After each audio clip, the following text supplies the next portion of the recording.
과거에 재건축 대박 신화는 없어요. 돈을 돌려받기는커녕 분담금도 많이 내야 돼요. 부담금이. 고층 아파트를 재건축하는 거는 사실상 불가능하거나 아니면 내 돈 들여서 짓는 거예요. 그러니까 우리나라는 지금 출산율이 굉장히 낮은 상태에서 지금 50층, 70층 고층 건물을 지금 짓고 있단 말이에요. 그래서 대부분의 아파트들은 나중에 슬럼화될 수밖에 없다는 거죠. 야, 박사님, 이번에 한번 질문 드려보고 싶은데요. 네. 재건축이 2000년도에는 이제 황금알 낳는 거위라고 이렇게 평가받을 정도로 굉장히 투자성이 좋았잖아요. 근데 요즘 재건축 이제 돈 버는 시대 끝났다. 이런 이야기가 좀 들리더라고요. 어떻게 된 상황인가요? 과거에는 이제 재건축은 대박 신화죠. 저도 30몇 년 전에 5층짜리 아파트 샀었어요. 그때는 5층짜리 아파트인데 새로 지면 20층, 25층 짓잖아요. 한 4배, 5배 가치를 창출하는 거 아니에요. 5층짜리 아파트를 사면은. 내가 예를 들어서 20평짜리 산다. 그럼 30몇 평 아파트를 받고도 돈을 또 많이 돌려받아요. 그럼 대박 아니에요? 이제 한 10년, 20년 전에는 아파트가 이제 20층, 25층, 30층짜리 아파트가 졌잖아요. 그거를 새로 재건축하려면 어떻게 돼요? 그때는 대박 신화지만 지금 30층 아파트를 재건축하려면 과거 5층짜리 하듯이 4배 한다면은 120층을 지어야 내가 돈 안 내고 받을 수 있는 거예요. 120층을 지어야. 이게 고층화될수록 건축비가 기하급수적으로 올라가요. 지금 고층 아파트 30층짜리를 재건축한다. 분담금을 많이 내야 돼요. 과거에 재건축 대박 신화는 없어요. 대박 신화는 5층짜리나 용적률이 굉장히 높은 지역만 가능한 거지. 지금 이제 분당을 지금 재건축한다 그러잖아요. 분당 지금 20층 이상이잖아요. 그걸 재건축하는데 분담금을 얼마 낼지 아무도 몰라요. 지금은 꿈에 부풀어 가지고 선도직으로 결정하기 위해서 주민들이 엄청나게 흥분되어 있는 상태지요. 그러나 막상 짓다 보면 분담금을 많이 내게 돼 있어요. 서울에서도 처음에는 재건축을 할 때 분담금을 안 낸다고 하다가 시간이 지나면서 분담금을 내라 그래요. 건설회사들이 분담금을 내라 그래요. 그럼 분담금 안 내면 공사가 중단된 경우가 있어요, 가끔. 그러니까 나중에는 분담금을 많이 낼 수밖에 없어요. 고층 아파트를 재건축하는 거는 사실상 불가능하거나 아니면 내 돈 들여서 짓는 거예요. 그래서 일기 신도시 이제 특별법이라고 불리는 이제 노후계획 도시 특별법 때문에 일기 신도시의 평균 용적률이 200%였다면 이제는 300% 정도로 올려주고 사업성을 이제 확보하는 수순으로 가는 것 같더라고요. 용적률을 올려주는 거죠. 근데 이것도 형평성이 좀 안 맞는 게 다른 아파트들은 용적률을 안 올려주잖아요. 근데 이제 분당의 그 노후도시 특별법이라고 해가지고 용적률을 대폭 상향해서 수익성을 개선시켜 줬단 말이에요. 그렇게 개선시켜 줘도 나중에 분담금은 어느 정도 낼 거예요. 지금은 안 낸다고 생각하고 있는데 저는 그거는 큰 착각이라고 봐요. 분담금 많이 내게 돼 있어요. 그러다 보면 이제 재건축을 시작했잖아요. 근데 나중에 분담금 내라 그러면 재건축 포기하는 사람들이 많이 나타날 거예요. 왜냐면 그 은퇴한 분들도 많고 돈을 2억, 3억 내라 그러면 없는 분들도 많잖아요. 그러면 포기하시는 분들도 많이 생길 거예요. 그만큼 고층 아파트의 재건축은 어렵다는 거죠. 과거 이제 집값 급등 시기에는 이런 어떤 몸테크라고 하나요? 오래된 아파트에 이제 직접 살면서 투자를 하시던 분들도 좀 많았었던 것 같은데 많았죠. 요즘에는 이제 그런 거보다는 신축 수요들이 더 높은 것 같아요. 구축보다 신축이 더 낫다 이렇게 우리가 생각하면 될까요? 네, 훨씬 낫죠. 과거에 이제 30년 좀 더 됐는데 그때 잠실에 5층짜리 아파트가 15평짜리 18평짜리 다 조그만 것들이에요.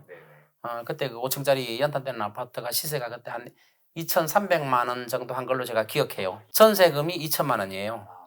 300만 원만 내면 그 아파트를 샀어요. 근데 그때는 그런 감이 별로 없었어요. 300만 원 내고 이 아파트를 사면 나중에 황금알이 될지는 지금 잠실 보면 엄청나게 럭셔리하게 졌잖아요. 돈 엄청 벌었어요. 25억, 26억까지 지금 그럼요. 찍고 있는 이제 엘리트 단지 말씀하시는 거죠? 짓고 나서도 돈을 돌려받았어요. 18평짜리 18평짜리 갖고 있는 분들이 30평 아파트를 받고도 돈을 돌려받았어요. 그게 5층짜리니까 가능했던 거예요. 근데 그때는 투기붐이 그렇게 막 불지는 않았어요. 저는 연탄 때는 낡은 아파트를 왜 사나 이런 의식이 강했거든요. 근데 그때 의식이 있는 분들이 좀 있었어요. 그걸 갖다 여러 채 사드리고 그때는 다주택자 중과가 없었어요. 여러 채 사가지고 돈을 많이 버신 분들도 제가 주변에 많이 봤어요. 근데 지금 잠실에 가보면 엄청나게 고층돼 있잖아요. 저게 나중에 이제 낡아가지고 재건축한다. 불가능합니다. 아니면 많은 분담금을 내고 재건축을 해야 되죠. 낡은 집은 돈이 안 돼요. 20층짜리 낡은 집 샀다, 아파트 샀다. 재건축이 어려워요. 분담금을 많이 내야 돼요. 그래서 신축 선호 현상이 이제는 생기는 거예요. 옛날에는 낡은 아파트 사러 막 다녔어요. 투기 때문에. 근데 지금은 신축을 선호하는 현상이 생기고 앞으로는 더 심할 거예요.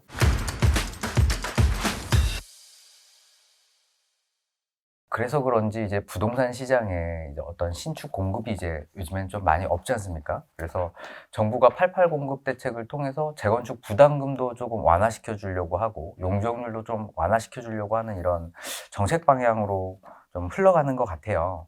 실현 가능성이라든지 혹시 부동산 시장에 미칠 영향 좀 어떻게 보고 계세요? 이제 재건축이 안 되는 걸 하게 만들려면 용적률 올려주는 수밖에 없거든요. 정책적으로. 그건 정부만 할 수 있잖아요. 용적률을 조금 올려줘가지고는 해결이 안 되고 좀 많이 올려줘야 돼요. 그래 이제 재건축이 되고 지금 한강변에 보면 50층 짓는다, 또 70층 짓는다 이렇게 하고 있잖아요.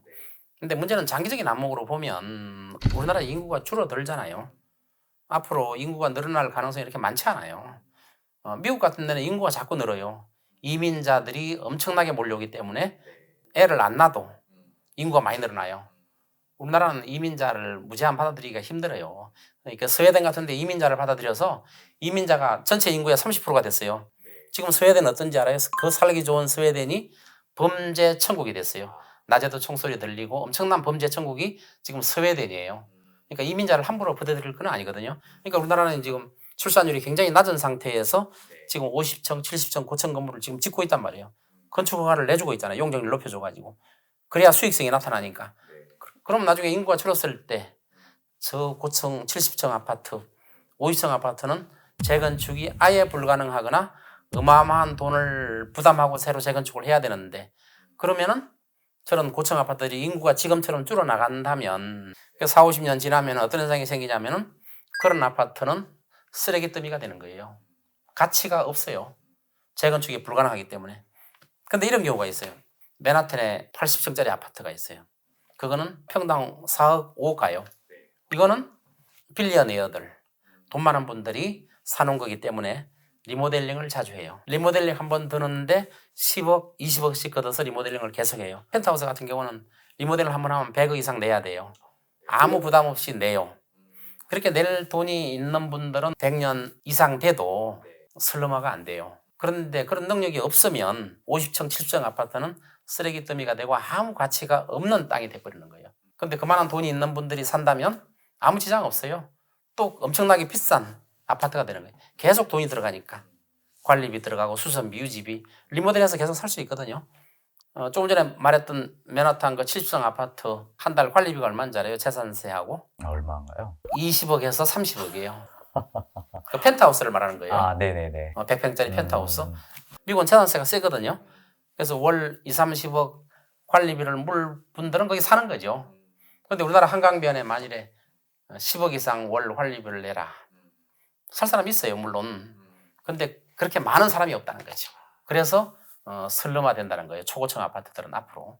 자, 그러면 이제 그 시장 말고 일반적으로 우리 부동산 시장에서의 재건축, 재개발 만약에 투자하시려고 하시는 혹은 생각하고 계시는 분들이 계실 것 같은데 어떤 점을 좀 유의해서 조금 보면 될까요? 무조건 용적률을 봐야죠. 용적률이 커야 돼요. 대지 지분이. 대지 지분이 많아야 대지분이 뭐 17층, 18평 이상 되면 재건축해도 효과가 있는데 대지 지분이 낮은 거. 예를 들어서 그 잠실의 시그니엘 아파트 120층짜리 있잖아요. 거기는 50평 아파트를 가지고 있어도 그 대지 지분이 얼마인지 알아요? 1, 2평 정도도 안 될 것 같은데. 2평 정도. 6평이요? 2평 내지 3평. 네. 그럼 나중에 그 건물이 무너지면 자기는 2평만 갖고 있는 거예요. 그게 무슨 값이 돼요? 건물은 값이 없어지는 거거든요, 장기적으로. 그러니까 상업용 빌딩 같은 거는 괜찮아요. 63빌딩, 63층이잖아요. 거기도 계속 많은 돈을 들여서 리모델 하는 거예요. 근데 거기는 수익성 부동산이잖아요. 그러니까 수익이 나오니까 그 돈 가지고 다시 투자를 하는데 아파트는 수익이 안 나오잖아요. 그런데 수익이 안 나오는데 많은 돈을 투자할 수 있겠어요? 그래서 대부분의 아파트들은 나중에 슬럼화 될 수밖에 없다는 거죠. 이제 앞으로는 신축도 뭐 10년, 20년 지나면 구축이 되잖아요. 그러니까 신축이 많이 없어질 수밖에 없어요. 시간이 갈수록. 재건축하는데 어려움이 많이 따르니까. 리모델을 앞으로 계속 활성화시켜야 돼요. 미국 같은 데는 보면 주택이 20년 된 것까지 신축이라고 봐요. 그래서 20년 된 거는 새 집이다 이렇게 표현을 해요. 근데 우리나라는 20년 되면 뭐 물이 새고 우리는 지금 집을 질 때 잘 질지를 않고 경제성만 따지는 거예요. 최소의 비용으로 최대의 수익을 올린다. 이게 경제 원칙 아니에요. 미국 같은 데는 아파트를 질 때 또 주택을 질 때 배관을 쉽게 교체할 수 있도록 처음부터 집을 재요. 그 나중에 배관이 낡으면 배관만 살짝 갈면 되는데 우리나라는 배관이 다 묻혀 있기 때문에 갈려면 아파트 전체를 새로 신축해야 돼요. 그래서 뭐 30년 지나면 뭐 재건축한다고 전부 다 막 난리가 나는 거죠. 앞으로는 그러면 안 되는 거죠.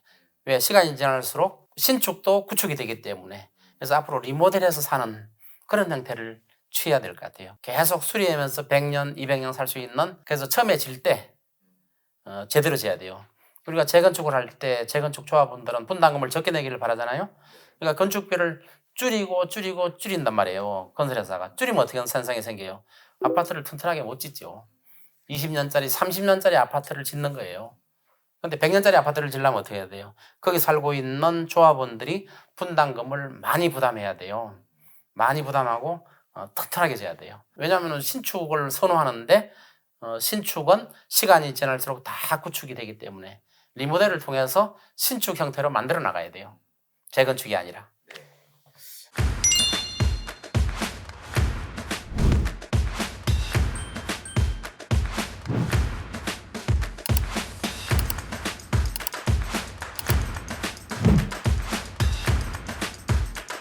또 청약 시장도 한번 여쭤보고 싶어요. 우리가 로또 청약이라고 하나요? 하반기 줄줄이 좀 예정되어 있고 지금은 또 고분양가 이런 논란들이 좀 많이 있는 것 같은데요. 청약 여전히 좀 도전해 볼 만한 가치가 있다고 보시나요? 청약은 이제 눈여겨볼 필요가 있죠. 주변의 시세와 차이가 30% 이상 나면은 받는 게 좋죠. 앞으로 이제 부동산 값이 저는 떨어질 거라고 보는데 예를 들어서 앞으로 30% 떨어졌다고 해도 그거는 손해를 안 보는 거잖아요. 그러니까 주변 시세를 파악을 해가지고 그거보다 많이 싸면은 분양을 신청해서 청약을 받도록 해야죠. 네, 결국에는 뭐 상대적인 가치가 이제 뭐 청약을 할지 말지 그렇죠. 이제 상대적인 결정을 가치. 하는 거군요. 또 로케이션 가지고 따져야죠. 로케이션은 왜 중요하냐면은 로케이션이 좋은 데는 부동산 값이 폭락기에도 많이 안 떨어져요. 그게 로케이션이거든요. 그런데 항상 그 부동산이 폭락할 때 제일 많이 떨어지는 데가 중심지에서 멀수록 제일 많이 떨어져요. 중심지일수록 잘 안 떨어지거든요. 오를 때는 중심지부터 올라요. 그러니까 중심지는 계속 첨타처럼 올라가는 거예요. 그래서 옛날에 제가 부동산 강의를 할 때, 뭐 오래전이죠. 강의할 때 무조건 로얄층을 사고 무조건 로케이션이 좋은 데를 사라. 비싸다고 잘 안 사거든요. 로케이션 좋은 데를. 근데 비싼 데는 2배 올라도 안 비싼 데는 20-30% 오르는 거예요. 폭등할 때도. 양극화가 계속 벌어질 수밖에 없는 게 바로 그런 현상이에요. 첨단처럼 뾰족하게 생긴 거거든요. 높은 데는 더 많이 오르고 떨어질 때는 더 떨어지는 이런 현상이 앞으로 생기는 거예요. 그러면 박사님이 보시기에 우리나라 입지가 좋은 곳, 뭐 구체적으로 좀 기준이 좀 있을까요? 입지는 변해요. 입지는 변해요. 그러니까 우리나라도 지금 보면은 지금 이제 학군 때문에 특정 지역이 굉장히 각광을 받거든요. 학군. 전세도 비싸고 또 집값도 엄청 비싼 학군. 근데 학군도 앞으로 조정될 가능성도 있잖아요. 그래서 입지라는 거는 항상 변동해요. 근데 잊지 말아야 될 것은 항상 시청을 중심으로 해서 중심지는 입지가 잘 변하지 않는다는 거예요. 관공서를 중심으로. 예, 관공서를 중심. 미국도 마찬가지고 관공서를 중심으로 반경 몇 킬로. 여기는 입지가 학군이 없어진다고 하더라도 입지가 좋을 수가 있는 거죠. 그럼 서울은 서울시청을 중심이고 지방은 또 오히려 법원 이런 검찰청 이런 데 중심도 또 어떤 상업지역은 당연히 시청이나 관공서를 중심으로 가까울수록 비싸요. 앞으로도 그렇고 먼 장래도 그래요. 근데 주택은 중심지에서 자동차로 30분에서 1시간 정도 나가야 그 주택가가 굉장히 좋아지는 거예요. 미국의 고급 주택가는 중심지에서 다운타운에서 자동차로 1시간 정도 나가는 데가 고급 주택지가 절비예요. 오히려 다운타운에 가까운 지역은 슬럼화되어 있어요, 대부분. 근데 우리나라는 슬럼화가 안 되죠. 다운타운에 가까워도. 우리나라는 막 재개발을 막 해버리잖아요. 미국은 재개발을 함부로 안 하거든요. 미국도 그렇고 유럽도 그래요. 중심지를 중심으로 끼고 있는 주택지는 대부분 슬럼화 지역이에요. 가난한 사람들이 살아요. 재개발을 안 하기 때문에. 근데 우리나라는 강제로 밀어붙이기 때문에 그런 슬럼화 지역이 다 없어진 것 뿐이에요.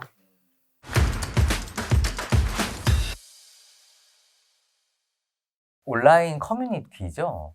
최근에 이런 설전이 있었어요. 아파트 고층이 좋다, 혹은 저층이 좋다, 이런 논란들이 좀 있었는데요. 박사님이 보시기에 또 뭐 감정평가업에 또 계셨으니까 고층, 저층, 아파트에서는 어떤 게 조금 더 나은 건가요?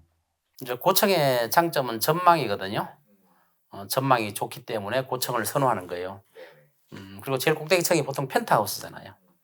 거기는 뭐 소음도 별로 없고 그래서 제일 꼭대기층을 항상 그 펜트하우스로 삼는 이유가 그리고 또 높이 올라갈수록 사람은 지배의 욕을 가지고 있어요. 그래서 밑에 있는 것보다 올라가는 걸 과거부터 선호해 왔어요. 앞으로도 그럴 거예요. 그런데 문제는 로케이션이 더 중요하다는 거죠. 저층이냐 고층이냐 보다도 어느 지역에 있는 거냐 이게 더 중요시 판다는 거예요. 그리고 앞으로 로얄층도 바뀔 수가 있어요. 과거에는 로얄층이 이제 중간 정도에서 뭐 한 3분의 2 정도 층수를 로얄층으로 했는데 그때는 난방 때문에 그런 영향이 컸어요. 근데 외벽에 붙어 있거나 낮거나 꼭대기에 있으면 난방이 잘 안 되는 경우도 있잖아요. 춥잖아요. 난방비도 많이 들고. 그래서 중간이 좋았는데 앞으로 이제 시대가 변해가지고 난방의 그 기술력이 굉장히 발전했잖아요. 그래서 고층을 살려고 하는 인간의 욕구는 끝이 없는 거예요. 근데 고층이 꼭 좋은 것만은 아니에요. 10층, 20층 요 정도까지는 괜찮을 수 있는데 그 이상 올라가면 사람한테도 좋을 게 아무것도 없다. 그리고 연구 보고서도 많이 나와 있어요. 건강에 안 좋다는 연구 보고서가 많이 나와 있어요. 근데 그러한 연구 보고서가 빛을 발하지 못하는 게 고층 아파트 사는 분들이 대부분 부자들이 많아요. 그래서 보고서가 빛을 발하지 못하는 경우가 좀 있지만은 하여튼 층수가 일정 층수 이상 올라가 버리면 별로 안 좋다는 거죠. 좀 박사님이 판단하시기에 로얄동, 로얄층을 판단하는 기준은 좀 어떻게 우리가 보면 이제 그 될까요? 기준도 시대에 따라서 변하는 거예요. 근데 같은 동이라면 이왕이면 아주 저층은 별로 좋지 않겠죠. 근데 이제 저층이 굉장히 비싼 데도 있어요. 그 정원이 딸린 1층짜리가 있고 또 아이들이 있는 데는 마음대로 뛰어놀 수 있는 그런 공간도 되잖아요. 그렇기 때문에 1층이 또 어떤 지역은 또 더 비싼 데도 있어요. 실제로 아파트가. 그 사람의 생활 환경에 따라서 저층이냐 고층이냐 결정되는 거지 일률적으로 모든 사람한테 이게 좋다. 이게 로얄층이다. 이렇게 말할 수는 없는 거예요. 네. 층수도 한번 여쭤봤으니까 이번엔 평수도 한번 여쭤보고 싶어요. 대형 평수 예전에는 굉장히 몸값이 치솟을 정도로 수요가 굉장히 탄탄했던 것 같은데 지금은 오히려 대형 평수가 좀 낮아졌지만 한편으로 다시 한번 조금 좋아지는 이런 추세가 보이는 것 같더라고요. 박사님이 보시기에 우리가 어떤 아파트를 고를 때 평수 고르는 좀 팁이 좀 있을까요? 결국은 수요 공급의 문제예요. 그러니까 30평 아파트만 주력으로 짓다 보니까 40평, 50평, 60평 아파트가 부족해진 거예요. 공급이 부족해지니까 다시 큰 평수가 선호되는 거지. 또 나중에 40평, 50평 아파트가 선호가 된다. 또 그게 돈이 되니까 건설회사가 그 평수를 많이 지면 또 30평대, 20평대 아파트가 줄어들 거 아니에요. 결국은 수요 공급이에요. 수요 공급에 의해서 공급이 줄어들면 값이 오를 수밖에 없고 공급이 늘어나면 값이 내릴 수밖에 없는 그런 자연적인 경제적인 원리라고 보시면 돼요. 평수가 커서 좋다, 적어서 좋다 이런 개념보다도. 결국에는 뭐 수요 공급을 우리가 확인을 해봐야 되는 거군요. 이외에 혹시 박사님이 생각하시기에 아파트를 고를 때 우리가 중요하게 생각해야 될 이런 요소들이 좀 있을까요? 그것도 이제 개인의 성향에 따르는데 저는 제일 좋은 거는 단독주택에 사는 게 최고 좋다고 보는데 우리나라는 아직도 아파트 선호 사상이 없어지려면 아직 멀었어요. 그리고 아파트를 너무 많이 져놨어요. 그래서 단독주택이 좋긴 하지만은 로케이션이 좋은 아파트 지역, 그 다음에 가급적이면 신축 아파트. 앞으로는 구축보다 신축이 더 많이 오를 거거든요. 그래서 값이 똑같이 오를 때 구축보다 신축이 더 많이 올라요. 그럴 수밖에 없어요. 재건축 대박 신화는 없어졌기 때문에. 그래서 신축일수록 저는 좋다고 보고 가장 중요한 거는 결국 로케이션이에요. 로케이션은 변해요. 변하지만 불변의 진리가 아까 말한 것처럼 중심지에서 그렇게 멀지 않은 곳이어야 된다는 거죠. 지금 전원주택 같은 경우가 중심지 병원하고 너무 머니까 전원주택은 지금 엄청나게 값이 폭락했어요. 그거와 마찬가지로 주택도 중심지와 멀지 않으면서 쾌적성도 갖추고 있는 이런 집을 선택을 해야 된다는 거죠.